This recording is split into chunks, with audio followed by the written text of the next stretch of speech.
मैं offering sir सुबह deputy CM के घर चले गए। नहीं, उनकी बेटी की टांग टूटी थी तो मैं कैबिनेट मीटिंग के लिए आ रहा था तो उनकी बेटी का हाल चाल पूछने के लिए गया। ये ऑफ द रिकॉर्ड। ये ऑन द रिकॉर्ड है सर। और पूछिए सर, बहुत सारे जो ऑफिसेज हैं वो शिफ्ट आपकी सरकार कर रही है, बहुत सारे कर्मचारियों को परेशानियां भी हैं, तो क्या सोचा है सरकार ने, क्या नहीं, करेगी? ऐसा है, जो विभाग है और जो मेन ऑफिसेज है वो तो शिमला में ही रहेंगे। जैसे कमीशंस नए नए बन रहे हैं, जैसे जीएसटी कमीशंस है, रेरा है और जो कमीशंस है उनको हम यहाँ से शिफ्ट करेंगे। जैसे अभी मैंने कहा कि शिमला को डीकंजस्ट करना है। अगर मान लीजिए सीएम की गाड़ी ने जाना है तो इतनी लंबी लाइन लग जाती है, या ट्रैफिक जाम हो जाए तो 1.5 किलोमीटर तक लाइन लग जाती है। अब शिमला को हम कि सर्कुलर रोड को चौड़ा करने के लिए मैंने आदेश तो दिए ही हैं, लेकिन पहाड़ी क्षेत्र होने के कारण यहाँ की जो ट्रैफिक की समस्या बहुत बनी हुई है। और सुबह के समय तो अगर 4 किलोमीटर का सफ़र तय करना है तो 1 घंटे के करीब लग जाता है। तो जो ऑफिस शिफ्ट हो सकते हैं, जिनके लिए जगह सरकारी उसमें उपलब्ध है, उनको हम शिफ्ट करने के बारे में विचार रखती है सरकार।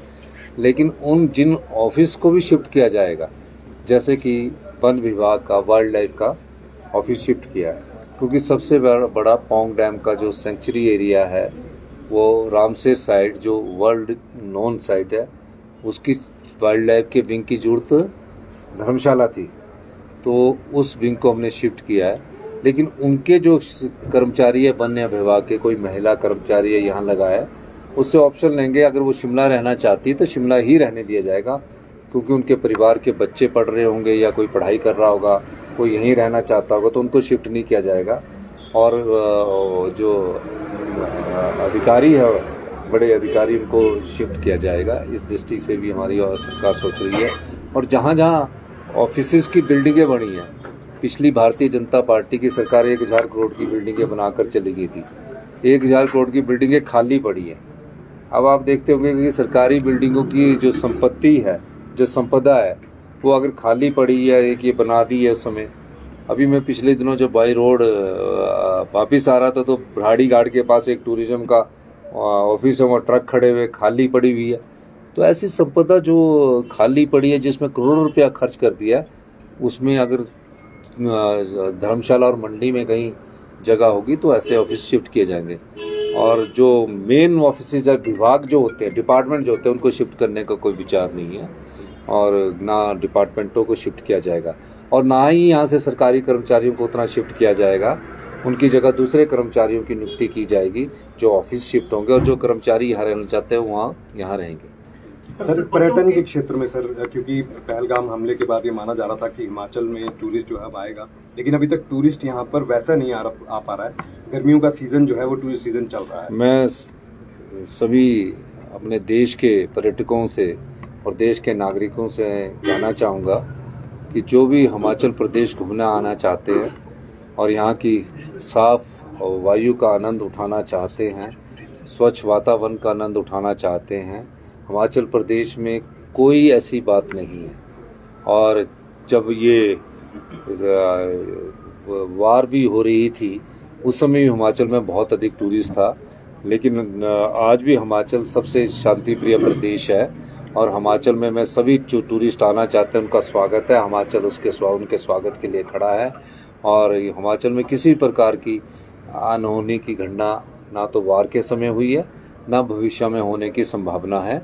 हम चाहते हैं सभी पर्यटक आए और यहाँ स्वच्छ वायु का आनंद ले, यहाँ की आबो हवा का लुत्फ उठाए, और यहाँ जो भी आना चाहते हैं, चाहे बच्चे आना चाहते हैं, नए शादी वाले आना चाहते हैं या बुजुर्ग आना चाहते हैं, उनके लिए हिमाचल स्वागत के लिए तैयार है। सर, भाजपा ने कानून व्यवस्था पे बहुत सवाल उठाए हैं। मैं देश के आह्वान किया केंद्र सरकार से।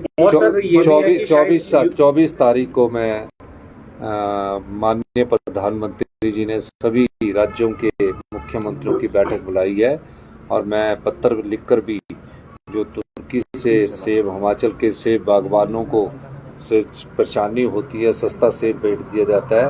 हम चाहेंगे कि जो तुर्की से सेब आता है उसने हिमाचल के बागवानों को प्रभावित किया है। इस प्रकार के सेब के आयात पर प्रतिबंध लगाया जाए। इस मामले में मैं व्यक्तिगत तौर से प्रधानमंत्री जी से भी बात करूंगा और निश्चित तौर पर एक चिट्ठी मैं प्रधानमंत्री जी को भी दूंगा कि हिमाचल प्रदेश जो कि बागवान और सेब की दृष्टि से पहचाना जाता है, वहाँ के बागवानों को किसी प्रकार का नुकसान ना हो, क्योंकि जब बाहर से आयात सेब आता है तो हमारे सेब के दाम प्रति किलो के हिसाब से गिर जाते हैं। तो हम चाहेंगे कि तुर्की के सेब के आयात पर प्रतिबंध लगाया जाए। सर, अमेरिका से भी यही जो है दिक्कत चल रही है कि इम्पोर्ट ड्यूटी